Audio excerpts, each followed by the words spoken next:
Welcome back to the USC Marshall Lifelong Learning Executive Education Series. I am your host, Andy Storch, and I'm excited to be joined today by my guest, Terance Wolfe, who is the Senior Faculty and Executive Director of Open Enrollment and Corporate Custom Programs at USC Marshall Executive Education. Terry, welcome to the show. Thank you, Andy. It's a pleasure to be here. Looking forward to it. I'm excited to have you on. And I know you are an expert in this topic of humanistic leadership, something we're talking about a lot throughout this series. I wonder if we could start by defining that. What is humanistic leadership? Yeah, well, obviously a great question. It's a term that has some roots that go way back into the 60s and the 70s and the 80s. And I think over time, we've kind of lost sight of it. But I think because of the change in times, it's time for it to reemerge. And humanistic leadership really is sort of taking a posture that a person-centered perspective on leadership. So leadership, some of the classic leadership models talk about the task focus and relationship focus.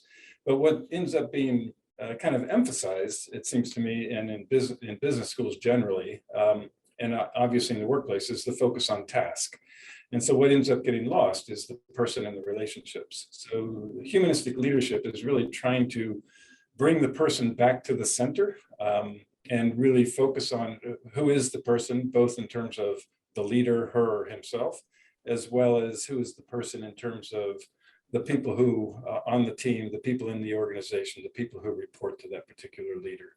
Yeah, so you mentioned this kind of question of who is the person, and for yourself, right, asking basically like, who am I?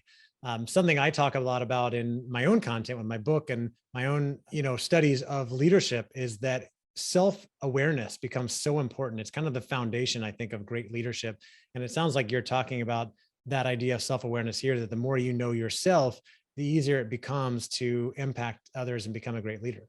I couldn't have said it better. That's absolutely correct. I think that who am I question is sort of at the center. It's at the root of a humanistic leadership approach, but it's actually also a question that elevates the level of anxiety significantly. People are not accustomed to that kind of self-exploration, that self-reflection that creates the self-awareness that you've suggested here.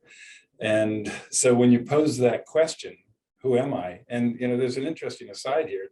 I'm teaching an undergraduate course right now. My primary responsibility is in executive education, but I am teaching an undergrad class at the moment on mastering decision making. And I think in order to be a good decision maker, you have to understand who you are. And so just last night, I had them do an exercise on the who am I? Exactly that. And even though we were all in the room together, I had them get on Zoom, and I wanted to hold them accountable. So I asked them to set chat to me so that all their responses would come just to me and they wouldn't be seeing each other's responses. Mm-hmm. But the question for 3 minutes was, who am I? And about every 10 or 15 seconds, I would re-ask the question. And then they were to key in just sort of whatever came to mind in terms of how they would choose to answer that question. And then, of course, we did a debrief afterwards, and people struggle with that question. They really struggle, and they find that 3 minutes is an incredibly long amount of time trying to ask that particular question. Yeah.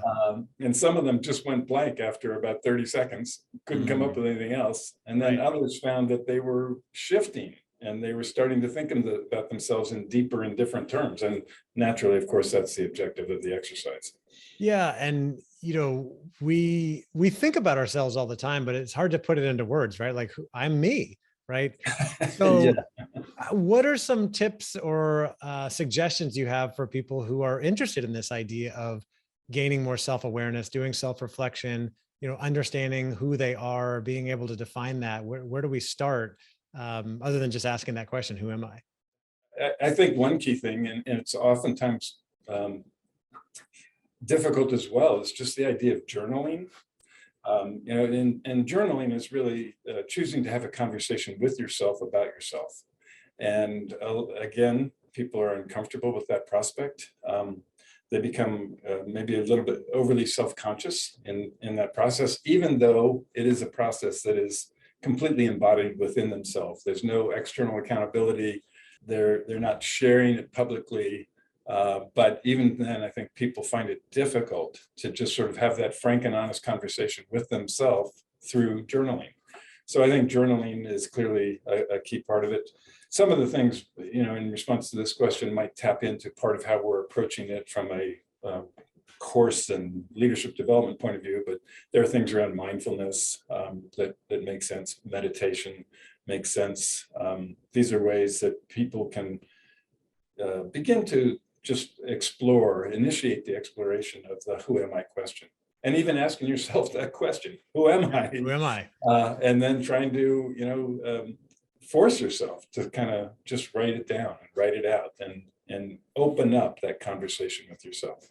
Yeah, this is something I talk about a lot as well on podcast interviews and keynotes that I give. It's this idea of spending time in self-reflection. It's kind of a luxury. Most people don't do this, right? We have things coming at us all the time, emails and social media notifications and demands from a boss or our family. And it's rare for people to take time for themselves. But I always recommend, like you said, sit down with a journal and a cup of coffee or a cup of tea in a quiet space for at least 30 minutes and be able to write down some thoughts on who you are, how you got to where you are. I always like questions like, what are my strengths? What are my weaknesses? What am I good at? What energizes me? How do I think people perceive me? Right? We're thinking about being a leader, right? How do I come across to other people? How are they reacting to me? And just getting really curious with yourself and asking these questions. Terry, we've been talking a lot about this idea of humanistic leadership and how to become more self-aware. Why is this important in the workplace? Yeah, and I think that's a really great question, Andy. I was kind of reflecting before this, before our session. I was thinking about a client that I was talking to. This is probably 3 years ago now, 4 at the max. And we were just trying to kind of assess, what are the important critical leadership issues your executives are facing right now. And they kind of gave, the typical everyday kind of things. There might be some critical thinking. There might be, being better at team effectiveness. There might be some things like that. But I started asking them questions also. This particular client was a healthcare equipment manufacturer. And I said, well, and this is only 3.5 to 4 years ago. Well, what about globalization? Is that an issue? And the team I was talking to kind of went silent and they kind of exchanged glances amongst each other. And in effect, they said, yeah, but our executives are intimidated by it. They don't really know how to think about it, yet it's important. And then I said, okay, well, how about digitalization? The same pause, the same silence, the same exchange of looks. And they said, yeah, and our executives are intimidated by it. They're afraid of it. They don't know how to approach it. And then I said, well, you're a healthcare equipment manufacturer. What about the Internet of Things? And once again, this pause, they looked at each other, et cetera. And I was reflecting on that and thinking, relative to today, those 3 or 4 years ago are almost quaint. Yeah. And as complex was for them in that moment, relative today, it was still kind of quaint. And so today, we're seeing, the term VUCA, it's been around for a long time. Interesting aside, the term VUCA, I think, was first introduced by the Army War College in 1987.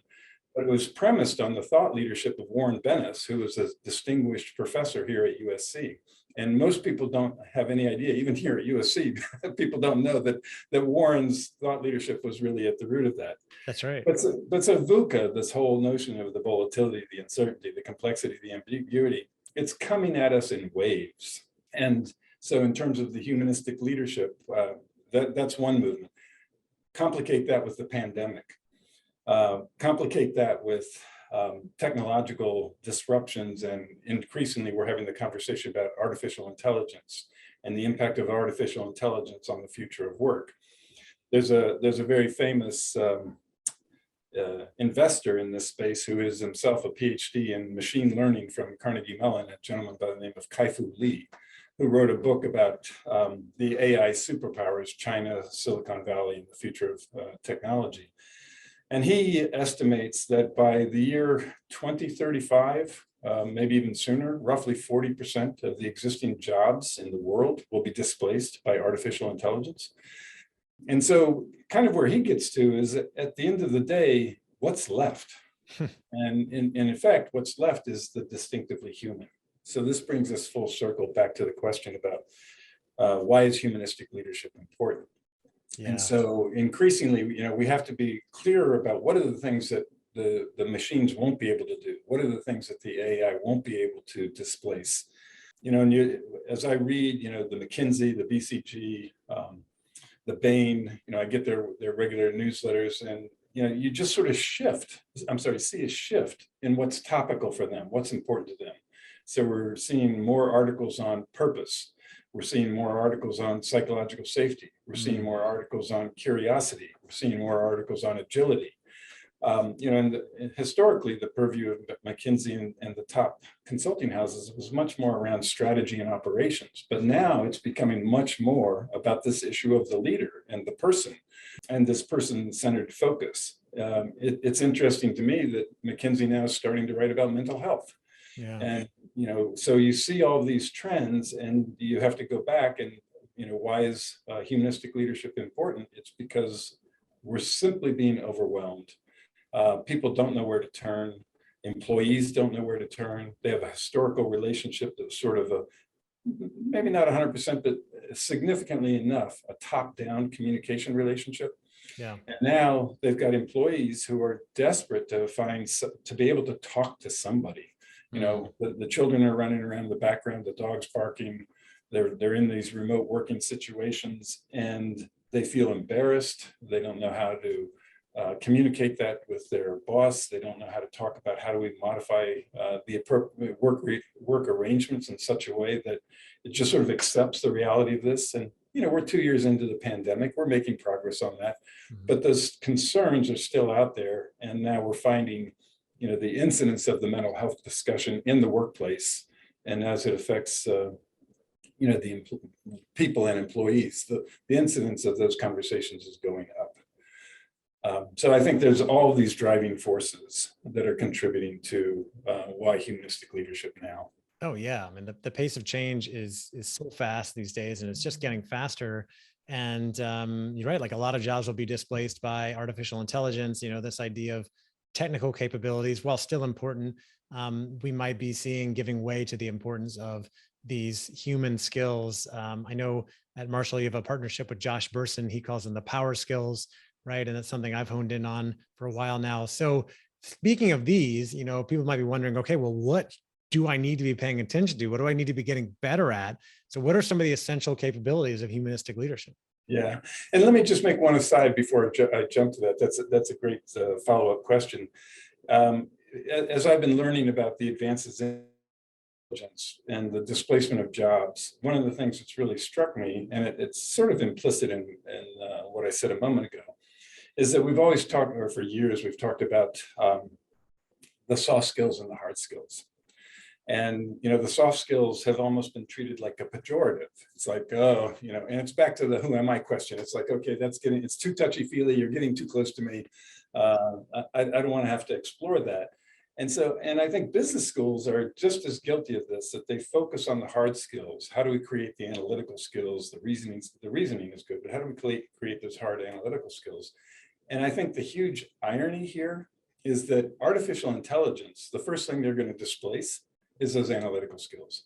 And the paradox, I think, is that artificial intelligence will be able to displace what are called the hard skills, but it'll displace those easily, but it can't displace the soft skills.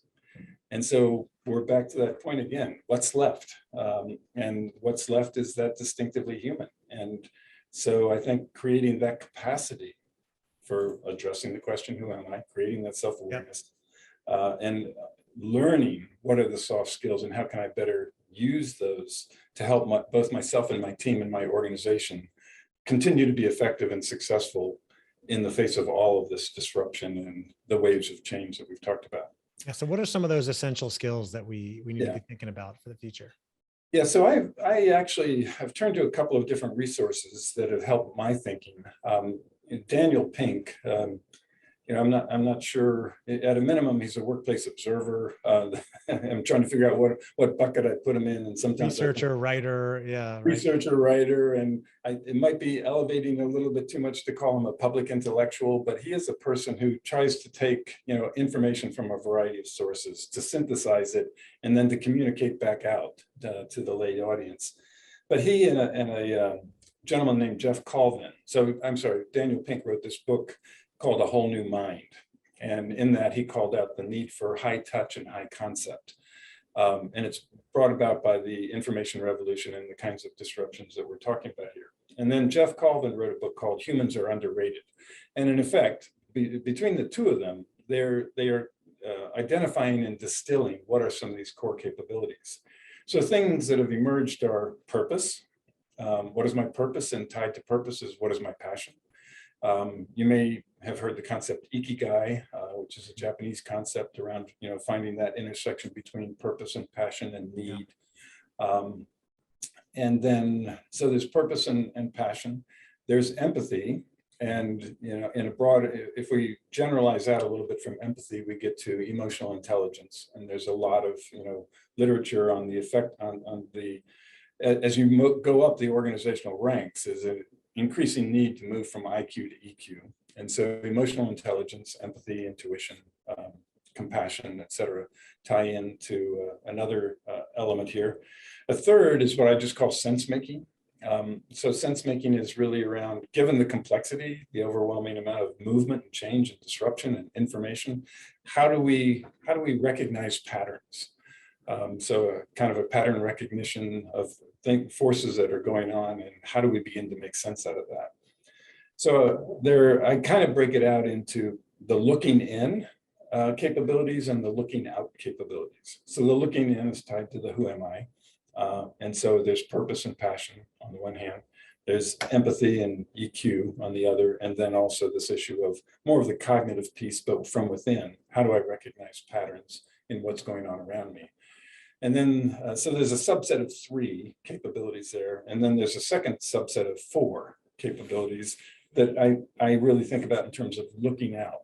And they include what I'm just labeling social sensitivity, but that gets us into teams and team dynamics and influence and diversity, equity, inclusion and belonging, issues related to conflict and conflict management.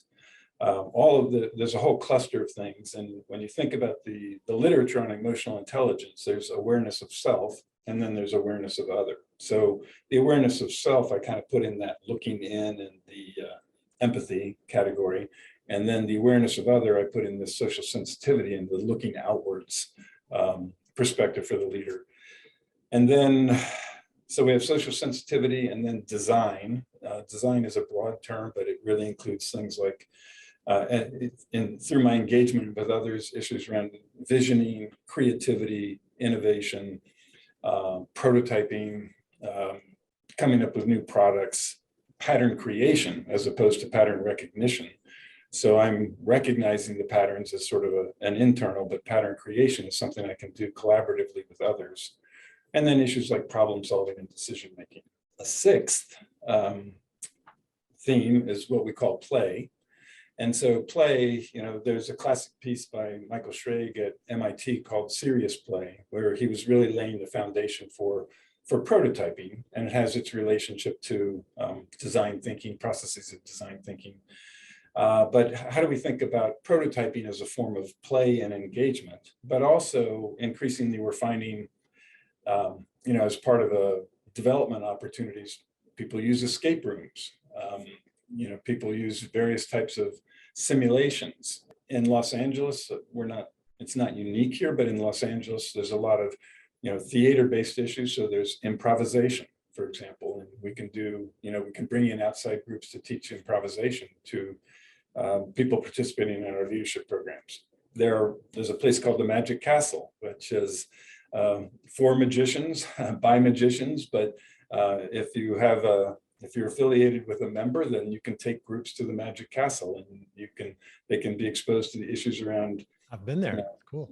Yeah, yeah. And so LA is resource rich from that point of view. And then the final theme is I just call story. And story is, if I've got my purpose and my passion, I've done that reflection on who am I and how I think I should best position myself in relationship to my team or my organization or my market or whatever, then how do we equip leaders to begin to learn how to formulate and then to tell the story? So in summary, it's purpose and passion, or purpose, empathy, sense making, looking in, and then design, social sensitivity, play, and story for the looking out. It's almost like the mirror and the window looking out onto the world, and so many important capabilities there that you're not going to get from technical training. Now, Terry, I'm curious, because these are really, really important, and they're probably not talked about enough. Although, as you said, a lot of the big consultancies like McKinsey and Bain are starting to talk a lot more about these things and the importance of them in leadership and business success. How does Marshall's Humanistic Leadership series and the executive education program in general address this, and what can people expect if they're coming into this program? On the one hand, there is sort of the totality, and if I just call it the 7 themes, the 7 core themes for how do we think more directly about ourselves as humanistic leaders. But in relationship to that totality, we can educate. In the ideal world, you would educate across all 7 themes, but that's an ambitious program, and especially in current times, it's difficult to achieve with remote and virtual and what have you. But themes can be broken out one by one. And then within each one of those themes, there's a whole series of different courses that we can identify. We can do a course on visioning. We can do a course on design thinking. We can do a course on diversity, equity, inclusion, and belonging. So part of how we approach it is that we are working collaboratively with our faculty and other third-party resources as they make sense to develop the specific courses in relationship to within a theme, and then at the highest level across the themes. Because when you think about it, and I'm rushing through this very quickly, when you think about it, these 7 themes are all interconnected to each other. So the empathy and self-awareness as part of looking in is highly connected to the social sensitivity and working with teams and building teams, which is on the looking out. Purpose and passion is very much tied to my ability to tell a story, for example.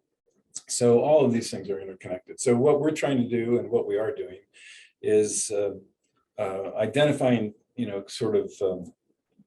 kind of both individual topics as well as clusters that when you hang them together, they will give an individual meaningful insight into themselves as a humanistic leader.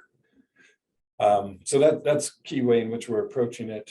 Part of the purpose and passion is also personal values exploration. What are my values? How do my values tie into my purpose? How do they get reflected in my passion, et cetera? And then in terms of expectations, I think they're, Marshall, I've been trained in sort of small group dynamics and interactions for many, many years from a variety of different perspectives, many of which are very deeply psychologically rooted. But the Marshall School has what's called the Experiential Learning Center. And it's a reasonably unique resource. I belong, as part of Exec Ed, we belong to a global consortium of executive education programs. And as I talk to people in other business schools and their executive education programs, this Experiential Learning Center appears to be reasonably unique. And it's a facility that's equipped with video capture, it's equipped with playback capabilities. It's a great setting where you can do small team breakouts. You can video capture the team interactions. You can come back afterwards and debrief those interactions. You can set it up so that individuals are given simulated problems for which they might have to give respond to the press, respond to the public, and maybe a crisis situation that arose in their organization. It's made it its way into the press. So the ELC allows us to video capture, bring in communications coaches and give them direct feedback on how they can improve.